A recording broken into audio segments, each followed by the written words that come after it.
আসসালামু আলাইকুম ওয়া রাহমাতুল্লাহ। সুপ্রিয় সকল ভিউয়ার্স, আজকে আপনাদের কিন্তু অনার্সের রিলিজ স্লিপের রেজাল্ট দিবে। আপনি চান্স পেয়েছেন কিনা কিভাবে দেখবেন আজকের ভিডিওতে ওইটাই দেখাবো। তো রিলিজ স্লিপের রেজাল্ট দেখার জন্য আপনাকে কি করতে হবে, মোবাইলের গুগল ক্রোম ব্রাউজারে আসতে হবে। আসার পর এখানে সার্চ বাটনটাতে এই যে সার্চ অর টাইপ, এখানে লিখতে হবে NU অ্যাডমিশন। বানানটা ভালো করে দেখেন, NU অ্যাডমিশন। এটা লিখলেন, লিখার পর গোতে ক্লিক করতে হবে। ক্লিক করার পর আপনার সামনে প্রথম যে ওয়েবসাইটটা আসছে অ্যাডমিশন হোম, ওইখানে ক্লিক করতে হবে। ক্লিক করার পর দেখতে পাচ্ছেন এরকমই ইন্টারফেস আসবে। এখান থেকে আপনাকে জুম করে দেখাচ্ছি, এই যে অনার্সে থাকবেন এবং এই যে নিচে একটু দেখাই, অনার্স অ্যাডমিশনের সবচেয়ে নিচেরটা দেখতে পাচ্ছেন applicant log in click here, এই জায়গায় ক্লিক করতে হবে। তো আমি ক্লিক করে দিছি।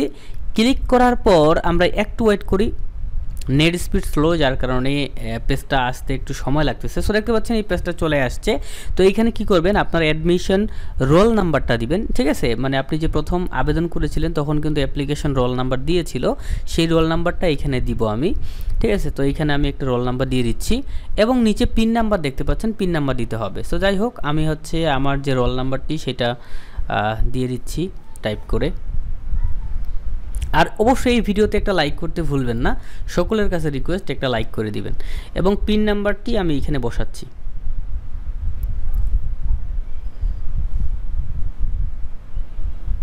তো রোল পিন বসানোর পরে লগ ইন বাটনে ক্লিক করে দিব। এই যে ক্লিক করে দিছি। ক্লিক করার সঙ্গে সঙ্গে আপনার সামনে এরকম ইন্টারফেস আসবে।